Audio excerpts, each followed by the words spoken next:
የምትወዱትን ምግብ ሳትተውና ራሳችሁን ሳታስርቡ እንዲሁም ሰዓታትን በሚወስድ ከባድ እንቅስቃሴ ሳትዝሉ እልከኛ የሆነውን የሆድ ስብ በሳይንሳዊ መንገድ የምትቀንሱበትን ዘዴ ዛሬ ላካፍላችሁ እፈልጋለሁ። ብዙዎቻችን ክብደት ለመቀነስ ስናስብ እህል እንተዋለን። ሆኖም ውጤቱ ከሰውነታችን ላይ የሚጠፋው ስብ ሳይሆን ጠቃሚው ጡንቻ ነው። በዚህ ቪዲዮ ግን ይህንን ስህተት ሙሉ በሙሉ የምታስተካክሉበትንና ሰውነታችሁን ከስብ አከማችነት ወደ ስብ አቅላጭነት ማሽን እንዴት መለወጥ እንደምችሉ በሳይንሳዊ ጥናት የተረጋገጠውን እውነት አሳያችኋለሁ። ሰውነታችን በየቀኑ ስንተኛም ጭምር ኃይል ያቃጥላል። ይህንን ተፈጥሯዊ ሂደት እንዴት ለራሳችን እንደምታሰሩ ታውቃላችሁ? ዝግጁ ናችሁ? እንግባ።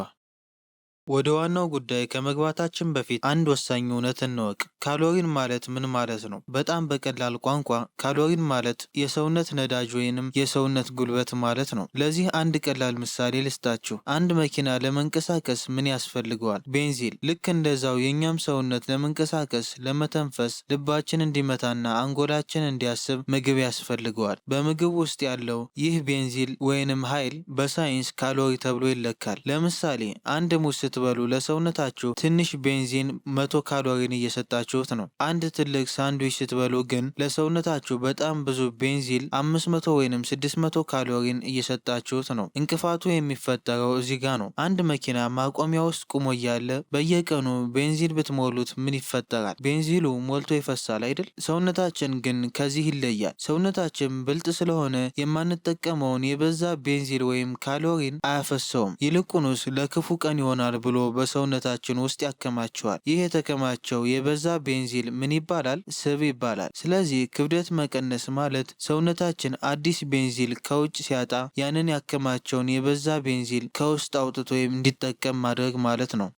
ሳይንቲስቶች በታንዛኒያ ጫካ ውስጥ ሀድዛ የተባሉ ጥንታዊ አዳኝ ጎሳዎችን ለማጥናት ወሰኑ። ለምን? ምክንያቱም የእነዚህ ሰዎች ህይወት ከዘመናዊ ሰው ፈጽሞ የተለየ ነው። መቀመጫ ላይ ተቀምጠው አይውሉም። ህይወታቸው ሙሉ በሙሉ በእንቅስቃሴ ላይ የተመሰረተ ነው። የሀድዛ ወንዶች እንስሳትን ለማደን በየቀኑ በአማካይ 9 ኪሎ ሜትር ይንቀሳቀሳሉ። ዛፍ ይወጣሉ፣ ቀስት ይተኩሳሉ። ሴቶች ደግሞ ከባድ የሆኑ ምግቦችን ከምድር በታች ለማውጣት መሬት ሲምሱና ማገዶ ሲለቅሙ ይውላሉ። በቢሮ ውስጥ ከሚሰራና ቀኑን ሙሉ ቴክኖሎጂ ፊት ተቀምጦ ከሚያሳልፍ የከተማ ሰው ጋር ሲተያዩ እነዚህ ሰዎች እጅግ በጣም ብዙ እጥፍ ይንቀሳቀሳሉ። ሳይንቲስቶች እነዚህን ሰዎች ሲመለከቱ አንድ ተጨባጭ የሆነ ግምት ነበራቸው። እነዚህ ሰዎች ይህን ያህል ስለሚንቀሳቀሱ በቀን ውስጥ የሚያቃጥሉት የካሎሪ ወይንም የኃይል መጠን እጅግ ከፍተኛ መሆን አለበት ብለው አሰቡ። ምናልባትም ከከተማ ሰው በ2 ወይንም በ3 እጥፍ ኃይል ያቃጥላሉ ብለው ገመቱ። ግን ውጤቱ ምን የሆነ ይመስላችኋል? ውጤቱ የመላው ዓለምን ሳይንቲስቶች ጉድ ያስባለ ነበር። የሀድዛ ወንዶች በቀን በአማካይ የሚያቃጥሉት ኃይል ወደ 2600 አካባቢ ነው። ሴቶች ደግሞ ወደ 1900 አካባቢ። የሚገርመው ነገር ይህ ቁጥር ተቀምጦ ቀንም ሙሉ ከሚውል ሰው ጋር ብዙም ልዩነት የለውም። እንዴት ሊሆን ቻለ? እንዴት 9 ኪሎ ሜትር የሚንቀሳቀሱ ሰዎችና ተቀምጠው የሚውሉ ሰዎች እኩል ኃይል ያቃጥላሉ? እዚህ ላይ ነው ሰውነታችን ምን ያህል ብልጥ ቆጣቢ እንደሆነ የምናየው። ሰውነታችን ልክ እንደ አንድ የቤተሰብ በጀት ኃላፊ ነው። ገቢውና ወጪው ተመጣጣኝ እንዲሆንለት ይፈልጋል። ታዲያ ስፖርት መስራት ጥቅም የለውም ማለት ነው? በፍጹም። እንዲሁም ስፖርት መስራት ለጤና ጠቃሚ የሆነው ለዚህ ነው። ሰውነታችን ኃይል ለመቆጠብ ሲል አላስፈላጊ የሆኑ የሰውነት መቆጣትን ይቀንሳል። ለበሽታ መከላከል የሚመድበውን ኃይል አብቃቅቶ ስለሚጠቀም ሰውነታችን በተረጋጋ ሁኔታ እንዲሰራ ያደርጋል። ይህ ማለት ስፖርት ለልብ ጤና፣ ለስኳር በሽታ፣ ለካንሰር መከላከል እና ለጭንቀት ማስታገሻ ወደር የለውም። ነገር ግን ክብደት ለመቀነስ ዋናው መፍትሄ አይደለም። ስለዚህ ክብደት ለመቀነስ ብላችሁ ጂም ገብቼ በስፖርት አቀልጠዋለሁ ብላችሁ የምታስቡ ከሆነ ከሰውነታችሁ ጋር እየተጣላችሁ ነው። ስፖርት ስትሰሩ ሰውነታችሁ በሌላ በኩል ኃይል ይቆጥባል፣ ረሃብን ይጨምራል። ብዙ ሰው የሆድ ስብን ለማጥፋት ጠዋት ማታ የሆድ ስፖርት ይሰራል፣ ግን ለውጥ አይመጣም። አንዳንዴ ሆዳቸው ይበልጥ ይጠነክራል እንጂ ቦርጫቸው አይጠፋም። ለምን? ይህ ነገር በደንብ ለመረዳት አንድ ቀላል ምሳሌ እንውሰድ። ሰውነታችን በውሃ የተሞላ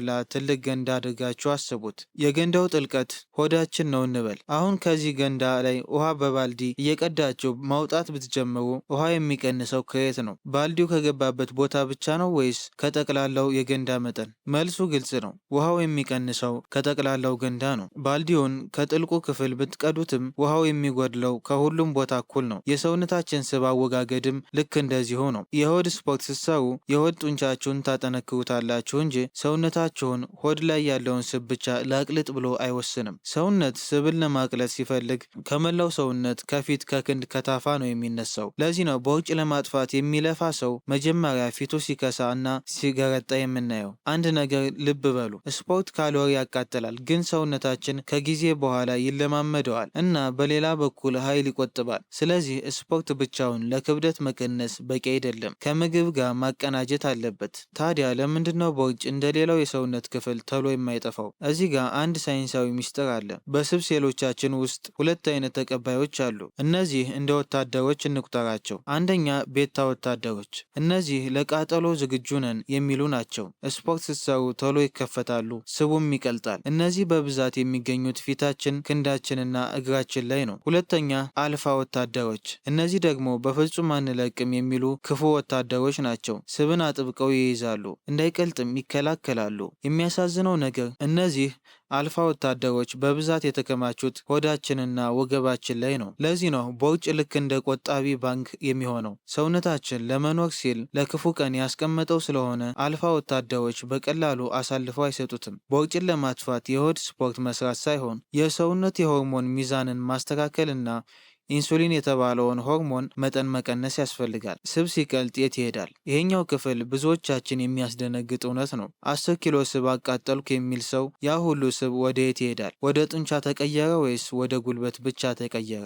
ሳይንስ የሚነግረን እውነት በጣም አስገራሚ ነው። ስብ በዋናነት የተሰራው ከ3 ነገሮች ነው፣ ካርቦን፣ ሃይድሮጅን እና ኦክስጅን። ስብ ሲቃጠል ኬሚካል ለውጥ ያደርግና ቦታውን ይለቃል። ጥናቶች እንደሚያረጋግጡት ከሰውነታችን የሚወገደው ስብ 84% ወደ ካርቦን ዳይኦክሳይድ ይለወጣል። ይህ ማለት ስብን የምናጠፋው በአፍንጫችን ወይንም በመተንፈስ ነው። አዎ ስባችን ልክ እንደ ጭስ ተኖ ነው የሚወጣው። የቀረው 16% ደግሞ ወደ ውሃ ይለወጣል። ይህ ደግሞ በሽንት በላብና በእንባ መልክ ይወጣል። ታዲያ ሶፋ ላይ ተቀምጠን ቶሎ ቶሎ ብንተነፍስ ስብ ይቃጠላል ብላችሁ ልትጠይቁ ትችላላችሁ። መልሱ አይቻልም ነው። ምክንያቱም ስቡ ወደ ካርቦን ዳይኦክሳይድ እንዲቀየር መጀመሪያ ከስብ ክምችቱ ተላቆ ወደ ደም ውስጥ መግባት አለበት። ጥልቅ የአፍንጫ እስትንፋስ ክብደትን ለመቀነስ ጥልቅ ሚና አለው። እንዴት? ሰዎች ሲጨነቁ ጥልቀት የሌለው ትንፋሽ ይተነፍሳሉ። ይህ ደግሞ ኮርቲዞል የተባለውን የጭንቀት ሆርሞን ይጨምራል። ኮርቲዞል ከፍ ካለ ደግሞ ቅድም ያያችሁት የሆድ አካባቢ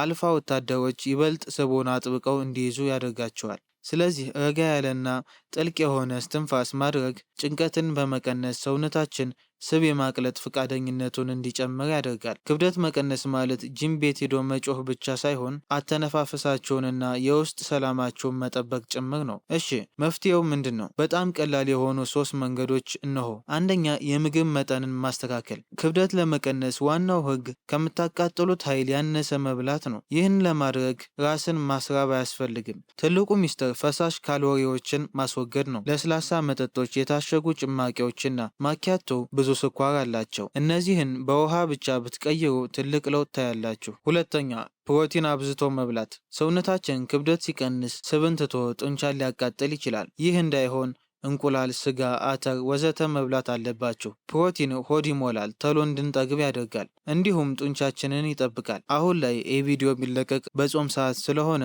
ጾም ላይ ከሆናችሁ የሚያገድፉ ፕሮቲኖችን በማያገድፉ ፕሮቲኖች መተካት ትችላላችሁ። ሶስተኛ ቀላል የእግር ጉዞና እንቅልፍ። ክብደት ለመቀነስ የግድ መሮጥ የለባችሁም። በቀን ከ7 እስከ 8 ሰዓት መተኛትና በቀን 10,000 እርምጃ በእግር መራመድ ድንቅ ለውጥ ያመጣል። በቤታችሁ መንቀሳቀስ ትችላላችሁ። የግድ መውጣት አያስፈልግም። ደቂቃ ይዛችሁ መቁጠር ትችላላችሁ።